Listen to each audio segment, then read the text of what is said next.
Good afternoon, everyone, and welcome to this webinar from Dr. Annie Clements at Autism and ADHD.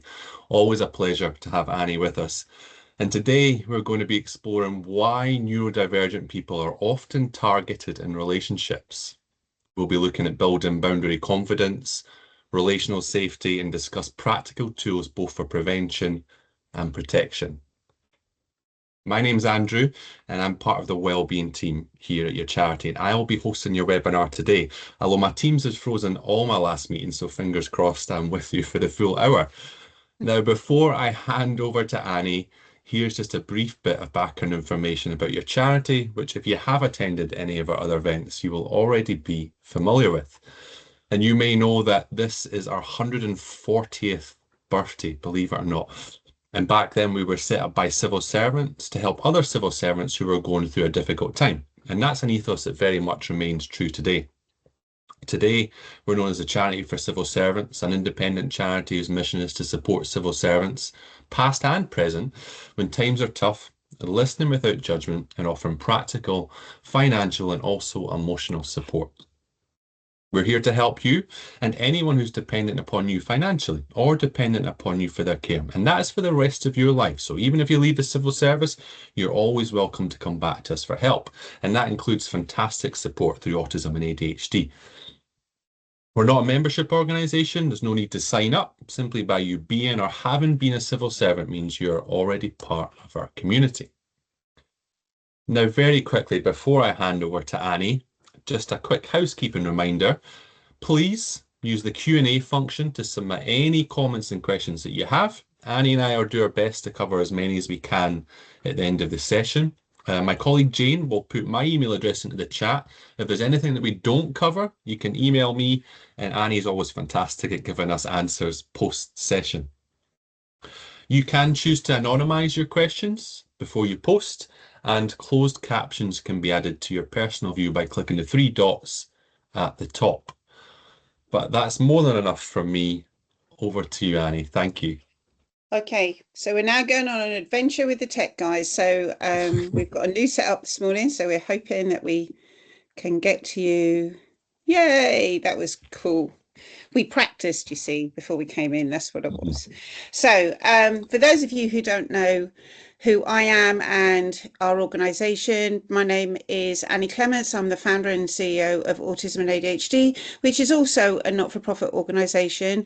We are actually a not-for-profit social enterprise, and we have been in existence now for 14 years, nowhere near as long as you guys, unfortunately, or not, depending how you look at that. And we are lucky enough to work all over the world. We recently found out that we are actually very well known in Russia and Australia, which I didn't know anything about until last week, which is really exciting. And we are a lifespan service working with adults and children of all ages, both pre and post diagnosis, and we provide support and training and develop information and are involved in clinical research in all areas of neurodivergence. I'm aware that this subject can be quite triggering, and I would say if you find any of the material today distressing, feel free to leave the session and come back in when you're feeling better, or equally wait until it goes out as a recording where you can stop and start and pick the slides that you listen to. But I hope you find it useful. Having developed this particular training, I think it would be fair to say that this is very much an introduction. There is so much more that we could share with you, but this is a great start, and I don't know anybody else that's out there delivering trainings on this particular subject. So thank you, CFCS, for asking us to go down this path. So let's get going. So to give you an overview, we're looking today at understanding harmful relationships, why neurodivergent individuals may be more vulnerable, exploring our 4 foundation blocks, which is a tool that we've developed to help understand neurodivergence in a non-clinical way, and show you how they connect together in not just this area, but in lots of other areas too, and hopefully give you some practical support strategies. What I would say is the practical support strategies are great, but we do like to then help you, if you were gaining support from us, to bespoke them to what your particular individual needs are. So what do we mean by harmful relationships? They can be, I think, to be fair, it's the individual's perception if a relationship is harmful. We have a list here, but ultimately the way you are feeling that you are being harmed by a partner, friend, colleague, is very personal to you. So don't feel if it's not listed in here that it's not important or relevant. It's very important and relevant because it's harmful for you and it needs to be taken seriously. But the baseline is emotional harm, psychological harm, financial or physical harm. And as I'm sure you're aware, it can be very subtle or very overt. And again, it can swing between those two in relationships all the time. It includes titles such as coercion, control, manipulation, and make crime. If you're unsure about what make crime is, please look back at the 3 money trainings that we done just recently for CFCS. And make crime is included in the last training. And it's very important and especially something that it's useful for you guys to understand. And as I said, it can occur in family, friendships, colleagues, romantic relationships, just about any type of relationship. And it can also happen to any age group and any gender. Why this matters? Why is this such an important subject to discuss? Because the evidence is showing more and more that neurodivergent individuals sadly are at a higher risk of being involved in harmful relationships. Differences can be misunderstood or exploited, and early awareness then builds protection and resilience. And unfortunately, the awareness and understanding of this issue is currently poor. We are involved in a massive piece of research with our local university, University of Suffolk at the moment, around the treatment of neurodivergent women who are victims of harmful sexualized behavior. And just that piece of research alone is just showing how poor the understanding is about why things need to be taken differently within our community. These are our 4 blocks that we mentioned at the beginning. Emotional overwhelm, imagination fracture, which is the term that we use to explain executive functioning, language of assumption, which is all areas of communication, and sensory processing differences, all things that are currently part of the diagnostic criteria for both autism and ADHD. Let's look at emotional overwhelm first. So it means that for us as neurodivergent people, we have intense emotional experiences. Certainly with my ADHD, I can feel emotions really strongly, and I can absorb other people's emotions in the room. So if I go into a room where there could be a sort of angry confrontation going on, it doesn't take long for my body to absorb that energy, and that can make it difficult, especially in family homes. Difficulty then regulating those emotions because we find it difficult to understand and express them too. And a big difficulty can be identifying different emotions.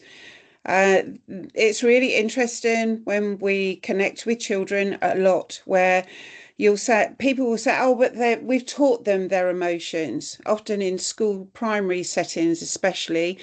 And we always say, well, how have you taught it?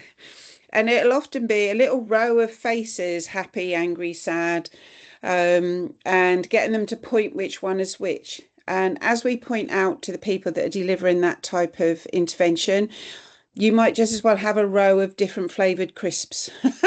Which one is plain, which one's salt and vinegar, which one's prawn cocktail. They are just connecting to an image with a word. That doesn't mean that they're understanding emotions. And when they're not taught about how emotions feel internally with their bodies and recognizing how their body responds to different emotions, and then connect that to a word, they can really struggle when it comes to these conversations. And obviously that's then taken into adulthood. And so the adults that we work with very often, especially around late diagnosis, can really struggle in this area of understanding whether or not they feel happy or sad or angry. Obviously, there are about, I don't know how many emotions there are word-wise. I should imagine there's hundreds. And some of them are very subtle in how they're different. So that just makes it even harder. And if you've got a partner who is using words, well, are you feeling scared? Are you feeling frightened? And different words for the same things. Those things can make it really difficult and gives the other person control. All of these things then lead to shutdown.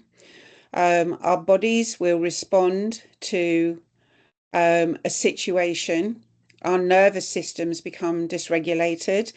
That then impacts on our brain. Our brain can then shut down to one where it's trying to keep us safe, but also because it becomes too overwhelming for our neural pathways to deal with.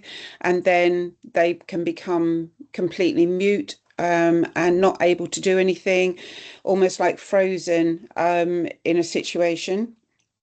But it can obviously then lead to a complete meltdown, which can have verbal and physical aggression, or long term, it can have burnout responses where our systems get completely burnt out and we become really unwell. So, where does the vulnerability come in within this particular block? We have a desire to reduce that distress quickly. And a lot of that is because of the rejection sensitive dysphoria. If you've not heard of rejection sensitive dysphoria before, it can get abbreviated to RSD very often. It's a need to feel wanted, an overwhelming need to feel wanted, and unable to deal with any form of rejection or negativity. So we will then avoid conflict. I experience RSD myself. It's perhaps more geared towards ADHD individuals than autism, although we certainly work with people who have got an ASD diagnosis that experience this. And it can be really hard to explain to other people. But for me, it's like if we get rejection or any sort of negative comment directed to us, it's almost like it hits you in a train or punches you in the stomach. I can feel sick quite quickly, and it can take me a lot longer to get past that. So one of my management things is to certainly within conflicts, as I was growing up, it would be to avoid conflict. So I would never challenge, never stand up for myself, because I didn't want the fallout that was going to come off the back of that. And that's what makes us vulnerable, because the perpetrator will continue to throw negative comments at us, and we're not necessarily able to fight back because we're avoiding the RSD. That can make us very frightened and fearful. We can mask how we're really feeling because we don't want the other person to know. So again, it's completely shut down. We're not expressing that. We're masking to the world that we're fine when we're not. That becomes something that again is very much directed towards us in school, and maybe from a parenting perspective when we're younger, where maybe they're unaware that we are neurodivergent. So those things build up. Trying to treat us as neurotypical children, and why would they not at that point? And that can make it really difficult. Also, there's the whole thing around love bombing. And if we are looking for a dopamine high, we want to feel wanted and needed. And because maybe we've struggled with friendships in the past in school, because there was no work being done around how to manage relationships in general, we may have felt quite isolated in our family home, etc., etc. When somebody then comes into our lives and does the whole love bombing with flowers and text messages saying how amazing we are, and let me buy you this, let me buy you that, we'll go here, it'll be incredible, I love you so much, etc., etc., etc., which is a very typical beginning of a coercive control based relationship, then we have the potential to soak that up in droves. And it gives us a very high dopamine kick. It also allows us to shine. We can come out of our shells and become even more attractive to someone that is looking for coercive control. But as soon as we start to shine perhaps more than they do, then the tables will turn, and that negative coercive control will start to build over a period of time. So where do we go with this? Personally, and certainly as an organisation, we're looking at how we can teach emotional awareness and regulation within school settings to children and teenagers to really help them have this information from when they're quite young. And so hopefully they can avoid going into more negative based and harmful relationships as they grow older. But we also need to teach emotional awareness and regulation to the adults that we work with who have missed out on that because sadly, many of us were born in the wrong timeline when nobody knew anything about neurodivergence.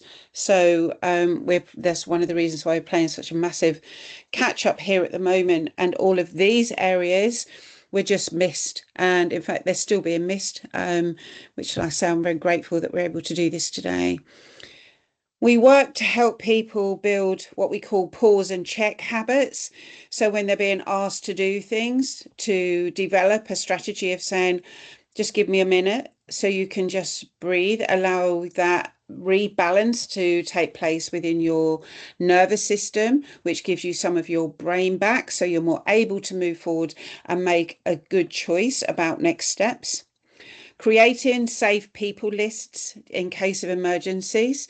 So people they know they can trust they know those people's names, telephone numbers, the people themselves know that they're on that person's safe list, and equally organisations that they know they can call in an emergency to, and it gives them some security and confidence in those situations.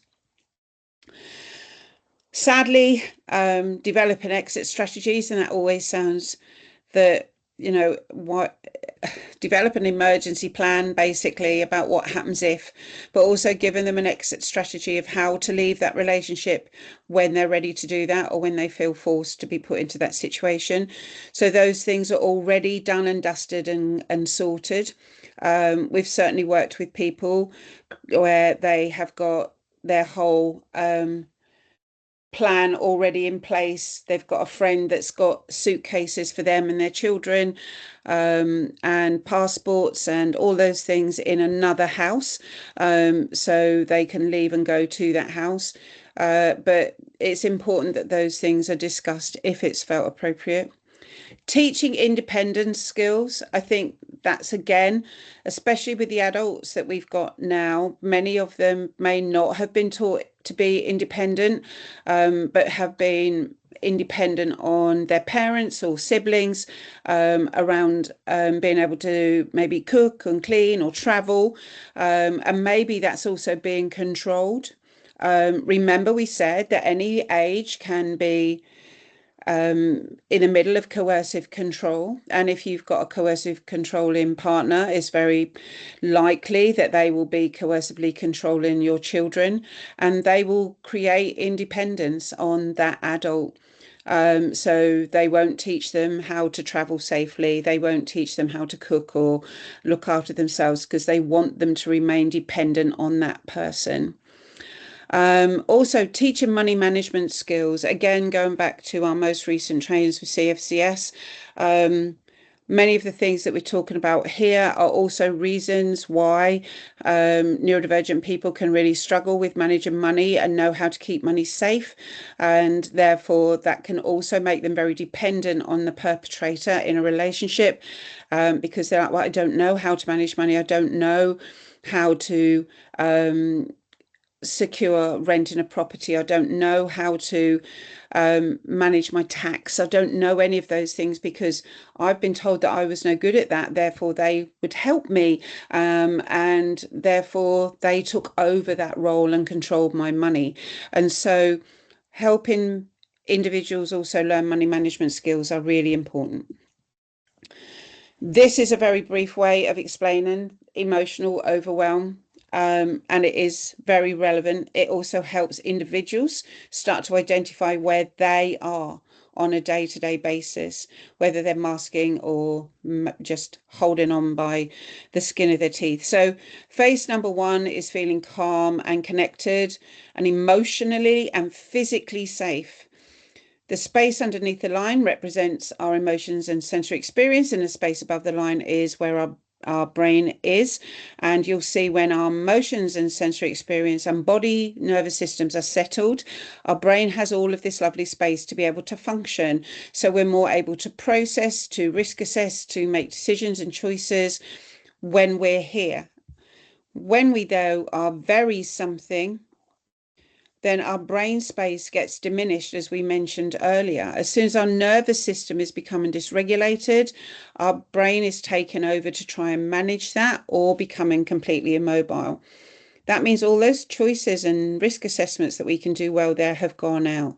The thing to remember is most people immediately think of very angry, but we can be very lots of things. Very frightened, very scared, very nervous, very unsure, very tired, very excited even too. So remember that dopamine hit at the beginning. If we are constantly living in a love bombing space, we are on a high basically. And so again, our brain is not processing. Doing that pause and reflect thing becomes harder. So it doesn't have to be a negative thing emotionally. Also, masking here, if we are constantly masking the situation that we're in, not sharing with friends, telling our controlling partner that we're fine, thanks, yes, it's amazing living here. All of those masking things can be massive, but we can only mask for so long. And one little thing can come in and tip that and take it straight to this overwhelmed space, which can be very physical, very verbal. And obviously, we will have partners who are dealing with overwhelmed perpetrators all the time.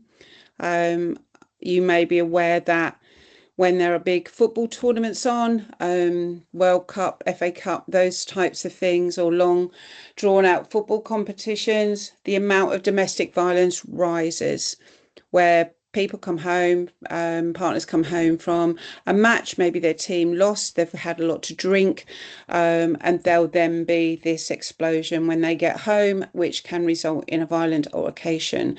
So those sort of situations, police and domestic violence units are often on high alert during those particular things, and it really can lead to something quite nasty. So being aware of those things too. So if you know you've got a partner who is very susceptible to that, we will often suggest that why don't you go and stay at your mum's for a week while the football's on with the kids?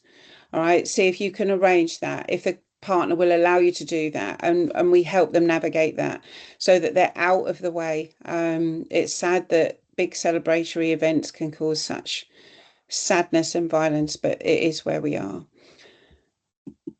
So we then come to imagination fracture, which, as I said, is what we call executive functioning. So being able to understand what that means is important.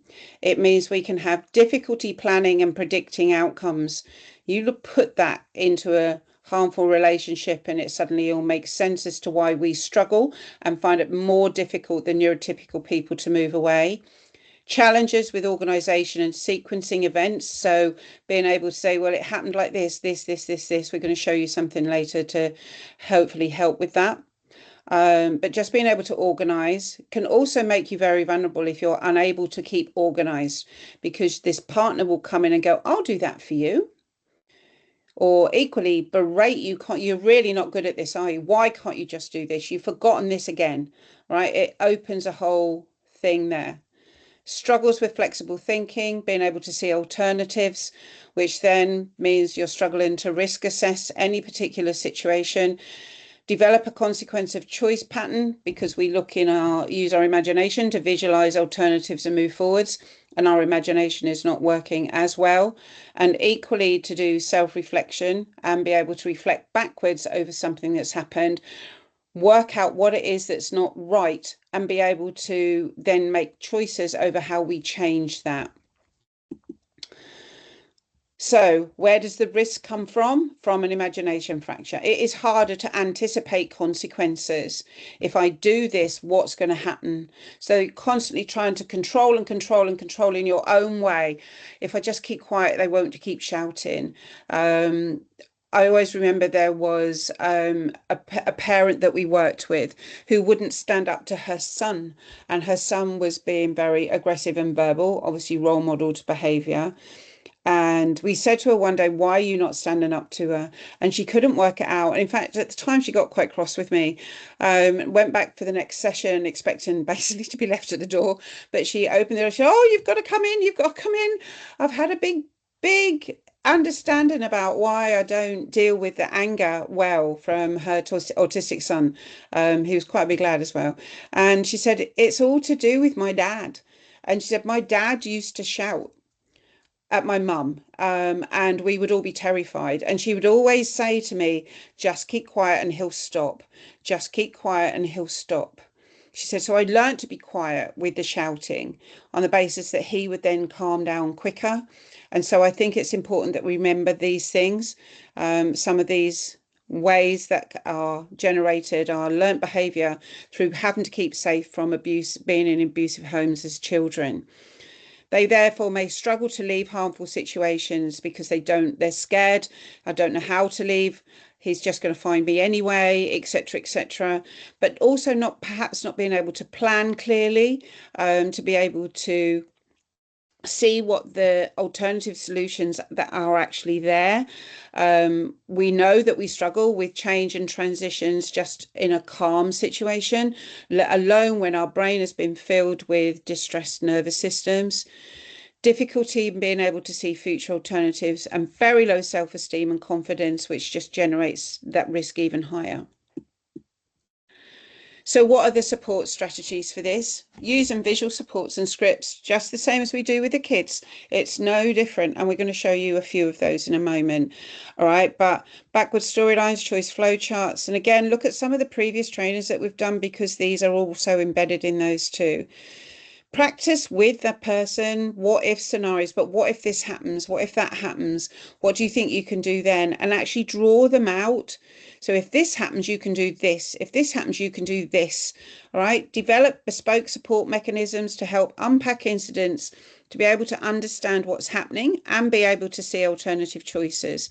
Develop a support structure. So then again, where we were saying that emergency plan, those things are really, really important, but also developing who your support structure is. Who do you go to first? Where do you send the kids first? Who do you speak to within school that can help you? Because it can be just being able to go to school and raising it as a safeguarding concern, and they would then run that through the system. All right. Access appropriate training. So where you're starting to see, I can't leave because I don't know how to do the money, then access some training about money, access us, right? About managing your money and how to effectively start putting away ready for you to be able to leave, or know how to manage a mortgage, or know how to pay your rent. If you're not sure about how to cook, then learn. All right, find out how to do that.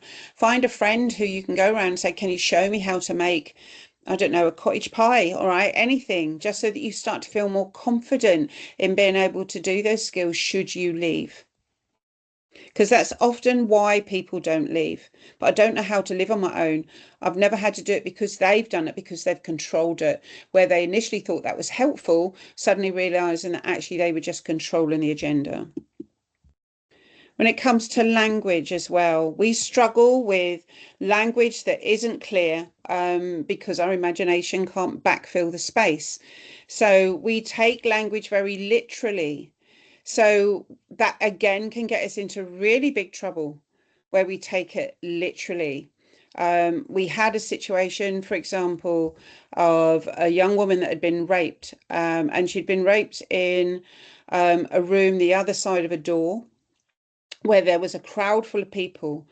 And annoyingly and dreadfully, the first question the police asked was, why didn't you shout for help? So we're immediately putting that into her fault, why she got raped. But she said very clearly, because I'd been told not to talk during sex. So her previous abuser had told her that. I don't want you to talk during sex. And because of where the autism sat, she took that very literally. So even though she was in a dangerous situation, even though she knew that There were people the other side of that door. She wasn't able to shout because she was following a rule. We can also assume honesty in others. We can find it difficult to see that that person isn't being truthful because we're taking their language literally, and very much so around difficulty reading hidden intentions. So take it as verbatim what they're saying and missing that hidden agenda that's going on underneath. So we get vulnerable by missing manipulation and sarcasm, trust in others' words over actions. There's an increased risk of exploitation in every possible way with that, to do with money and what we wear and all those areas that you will know about. Be constantly blamed for getting things wrong and losing things all the time. Massive gaslight. We are so vulnerable to gaslighting. I can't begin to tell you. It also makes us very vulnerable online. All right. And that area of harmful relationships of being manipulated through internet or email can often be where the language has been worded very carefully. So it's very messy and we can get ourselves in a muddle. We can give our money away. All of those sorts of things can fall into place. So this phrase, as we've already mentioned, I can see you're struggling with that. Let me do that for you. That's why I help you. That's why you need me, etc., etc. So the support strategies, again, please, please, please start early, as early as you can. But we obviously do this with our adults as well. But teach explicit communication cues, those key words, those key phrases that are little red flags. Compare words versus behavior. So they're saying that they're kind people and they're looking after you, but they're actually taking your money. And if you don't do things right, they'll hit you. All right, so being able to join the words and the behavior together, practice recognizing red flags. To be clear, coercive control isn't just one big obvious act, it's a pattern over time. Like I said, they will wait until they know that they've got you in a safe space and then they will begin to destroy you. That can make you feel trapped, anxious or on edge, like you're walking on eggshells, less like yourself. All the things that we've already been talking about come in rapidly here. So one of the big things we get asked all the time is where abuse has taken place, and there's then fear over questioning that person around professional curiosity, where they're worried that if they ask a question wrong, it will cause problems with future court cases and charges being brought against a perpetrator. These are one of the ways that we use. Now, this is off the back of a massive training that we done around teaching statutory organisations how to deal with children that had either been abused or children that were abusers. And this training went all the way across the UK. We delivered it literally probably 100 times in a period. And this was one particular case study. The reason for bringing it in and showing you is to show you the tool rather than directly talk about the story itself. Again, some of you might find this a bit difficult to hear, but I can promise you it had a good outcome. So we had a situation where mum had got three boys and one of the boys was out playing football. The other two were at home. The oldest one had just started high school and a younger child who would have been around 5 or 6 at the time. And as always, after school, they went upstairs to play. She'd gone upstairs to see them and call them for tea and walked in, and the older brother had got his mouth over the younger brother's penis.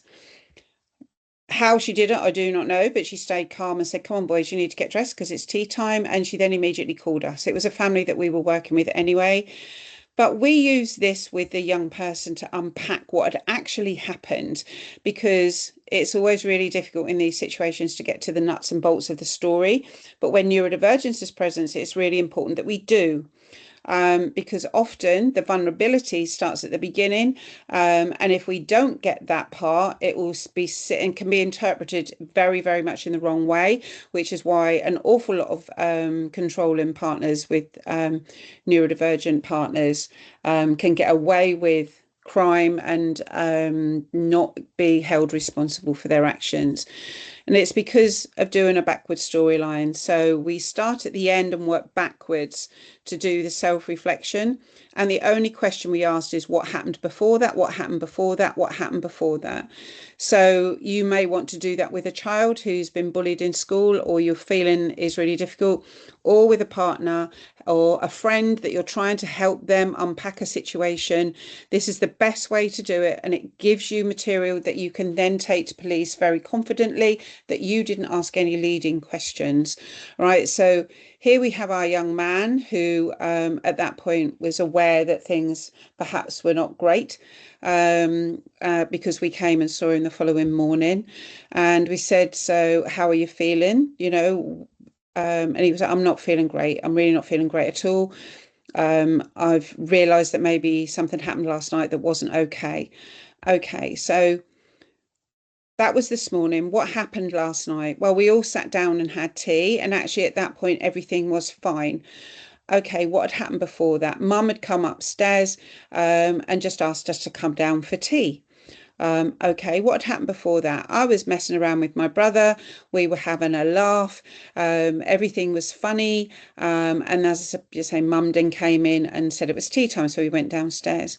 What happened before that? I'd got home from school. My middle brother was out, so it was just me and my younger brother. So as normal, we'd gone upstairs to play. What had happened before that? Remember, he just started high school. I was walking home with two new friends, and we were all looking at our phones. And one of the other boys was showing us this video that they'd found online of the term we would use now would be oral sex. That's not the term that he used. He explained what the videos were. He said, and we all thought it was funny. We didn't know, these people doing that. It was like, my God, why would you do that? That's just really funny. And they then dared each other, all right, to do it in the evening to their brothers or whatever. And so what had happened before that? Exactly that. I'd been walking home, we'd been messing about, we watched this on the phone, we thought it was funny. They dared me to do that, so I done that to my brother. So we've now got a whole story of what happened, where that vulnerability kicked in, where that you can see clearly where the executive functioning has gone wrong, of not being able to see there was a risk with that, or realize it was wrong, or it's going to make them into trouble. And so we end up in this big pickle here. All right. So if you need to help somebody unpack what's happened to them, like I say, a friend, a child, someone professionally, then this process of just saying what happened before, what happened before, what happened before, always go further than you think you need to be able to unpack the story. I have to say there was a very, very happy ending with this massive piece of work that happened, both with both boys and equally with mum and dad. School had to do a huge piece of work around keeping children safe with their phones, but because we were able to unpack and really understand, it meant this young person here realized that actually there was lessons to learn, but it was a good result. You might think, what on earth has sensory processing differences got to do with harmful behavior, but it actually has got quite a lot. Obviously, SPD gives us heightened or reduced sensory sensitivity.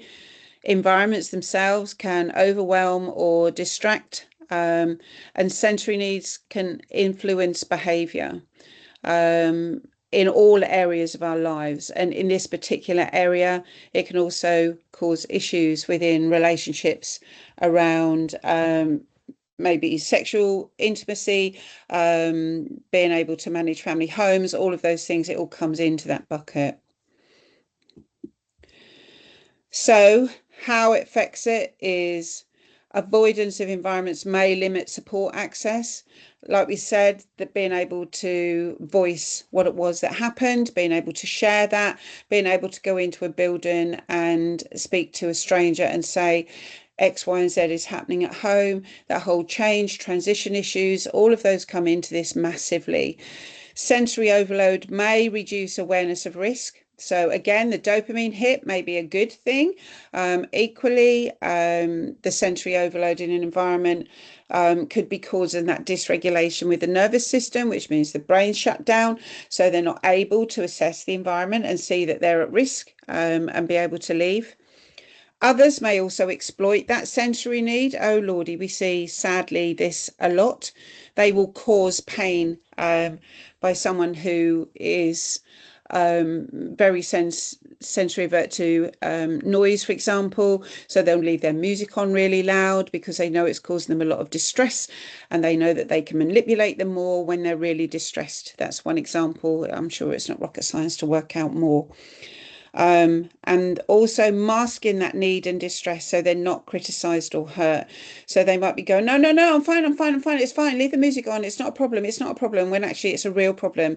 But they don't want to end up in this criticism or hurt situation, so they will just keep telling everybody that it's absolutely fine. So the support strategies are helping them to create sensory safe environments, which can be difficult if they're still living with the partner. Teaching self-advocacy for their needs, being able to say, I'm really sorry, but I can't work in this environment. I think you may have colleagues in your workplace that are really struggling with noise and smell and those sort of things, and becoming more aware of those things. They're very jumpy around certain things or certain situations. There may be some little red flags waving there. Plan exits from overwhelming situation. For example, sit near the door when you go out. Make sure you've got an exit strategy. If you need to leave, hurry in quick time. It can be really difficult if they're driving you in a car and they're trying to control you in a car. It makes it very dangerous because there's no exit strategy at that point. But it's talking it through, helping them understand where the dangers are, and then coming up with a plan to help them minimize that. Again, exploring support and training options to understand your own sensory needs.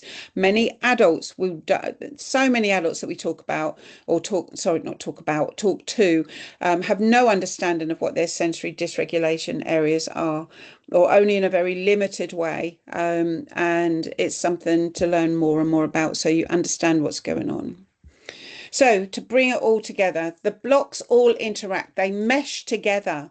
All right, the language, the executive functioning, and the sensory processing will all cause the emotional overwhelm with the three faces. They're all reasons to mask, all reasons for control to be able to take place. They are all linked together. And the more knowledge you have, that's where the power comes in these situations, because the more you can understand yourself or your partner, or maybe it's your daughter that you can see that's in a controlling relationship, and you don't know what to do. The more knowledge you've got about all of this stuff and why they're so vulnerable, why they may be caught in something that you can't help, you don't feel you can help with, the more skills you've then got to be able to go in and support.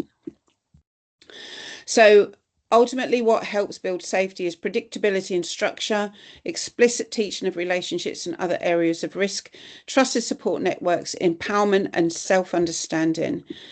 So for parents and adults, stay curious, not judgmental.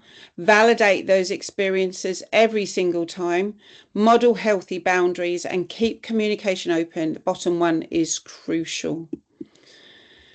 So key takeaways for you. 1, neurodivergence is not the problem.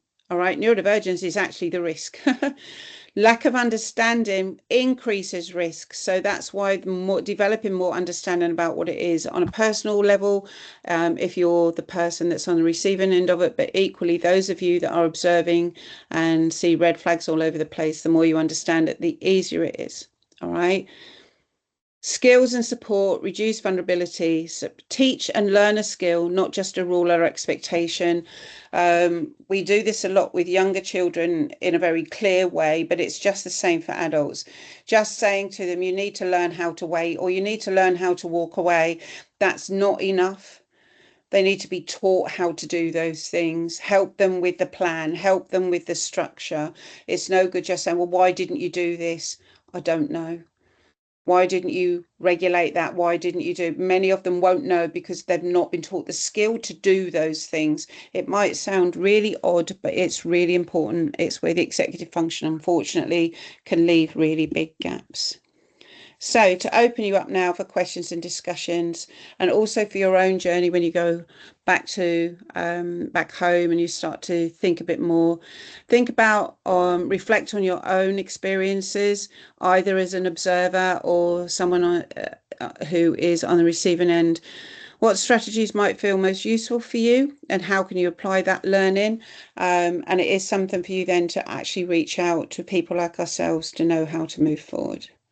And this is how you can keep in touch with us. Abigail is my PA. She's also my daughter-in-law, which is an absolute privilege to have her as part of the team, I have to say. But and obviously the charity may be able to help you too.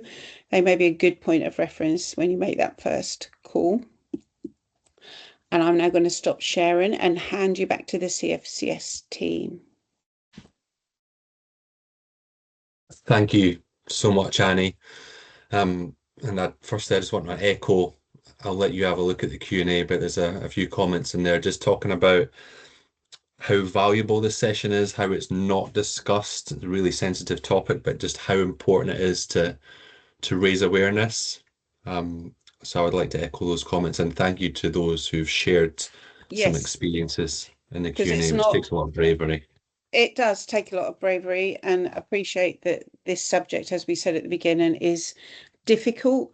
But we've got to start having these conversations. My big fear is that we are still struggling to get to do this work with young people, so they are more aware as they become adults, what to look out for. It's no good knowing the end result if we don't do something to prevent it at the beginning. Absolutely. Scrolling down a little bit, Annie, we've got a question that says, are there men's shelters for male domestic abuse victims? How about non-binary victims? I know there are male domestic abuse venues, as well as female. Not sure about where we sit with those requiring different gender areas. That's actually a really good question, and I'm going to find out for you. We've actually got a DV team very close to us. We're involved in actually building a new refuge, and I'm not sure what training. I know that the main refuge in our particular area do a lot of work specifically for neurodivergent women, but I'm not sure about the men. But I do know there are male refuges without a shadow of a doubt. But I will find out and let the team know, CFCF's team know about for binary and non-binary. I genuinely don't know. So it's a very good point. Thanks, Annie. I just want to mention as well, and you highlighted the links to the other sessions that you've delivered, the ones particularly on money management, and they were hugely beneficial. And all the last sessions that people can watch at any point in demand, yeah, they very much link into this session as well. Yes, they do. I mean, that was just sheer, I was going to say sheer dumb luck. That's not quite how it went. I was going to say that one followed the other very nicely as it happened. I don't think we planned it that way, but actually, yeah, yes. Be able to link them together was actually really important. Perfectly organized, I'd say, Annie. Um, and we've got a little bit of time left, so if anyone does have any further comments and questions, please add them. In the meantime, I just want to draw your attention to what's coming up. So, Annie, we've got lots to look forward to, and I believe the next session is the end of this month, Yep. and it's on why understanding interoception is vital for a healthy ND lifestyle. Anything you want to say in that, a little bit of snippet of Yeah, what so that I will entails? say a little bit about it. I think interoception is part of sensory processing disorder, and we are now really, really, really starting to understand it in a major way. And working with a dear colleague of mine, one of the freelance organisations that we connect with, Kate from Therapies, we are building a whole program on what we call body brain behaviour, which we've obviously brought up in the training today. So it's really to help you see to, if you've got someone who's dysregulated, a child or even yourselves, really focusing on what's your body saying to you at that point and coming to the end behavior afterwards. So what's your body saying? How is that impacting my brain? And then we get a resultant behavior, and we're learning more and more and more. So I'm really looking forward to being able to share that knowledge that we're gaining there. Sounds extremely interesting. If you haven't already done so, you can register for that event, which is at the end of the month. I want to say 29th of April, trust in my memory. Oh, I wouldn't know Uh, without looking it up. And then after that, on the 13th of May, I believe, which is always a really popular session, is on what to do whilst you're waiting for a diagnosis. And it feels there's an ever increasing number of people who are in Oh, that it's stage. ridiculous. Absolutely ridiculous. But yes, we can help you with that on the basis that you don't need that piece of paper to be able to start understanding and moving forward, either for yourself or for family members. There's a lot you can do while you're waiting that is going to give no harm whatsoever to the individuals. It can only be beneficial. Thanks, Annie. Finally, from me, I just want to let you know that if you want to keep up to date with everything that's going on at your charity, you can follow us on any of our socials, including if you scan this QR code, you can connect with the charity via LinkedIn. It just lets you know about events like today that are coming up, so you've got plenty of notice that you can register for. Um, Annie, any final comments or questions? We've got loads of thank yous in the Q&A, people talking about how impactful the session was and all of your work. And I just want to say a huge thanks from us. Any final things you want to add? Um, just to say, any of you that may have been triggered by the training, please give yourself some time this afternoon. Even going and speaking to a manager and saying, I've just been in a training that's been quite overwhelming. Can you just, go and make a coffee or a tea and give yourself a bit of time? And equally, if there's anything you want to ask me directly that either we weren't able to answer now or as your brain starts to process it a bit more and you want to ask a question, then please don't hesitate to email us. We'll do our best to answer. If it's a complex question that we may suggest then to actually book a session with me. But yeah, don't sit and worry on your own, please. Please reach out and we will do our best to help. And Thanks, have a Annie. lovely Easter, everybody. Yes, Sunday, the yes. day of legally being allowed to eat chocolate in bed, or maybe that's just our house. That's the whole weekend, Annie, right? It's got to be Absolutely. 4 days Wrap on of being able to now. do that. I think that's a great place to end it. Annie, I look forward to seeing you at the end of the month. I hope everybody Yeah. has a fantastic Easter break, and we'll look forward to seeing you all soon. Thanks. Thank you, guys. Have a nice afternoon.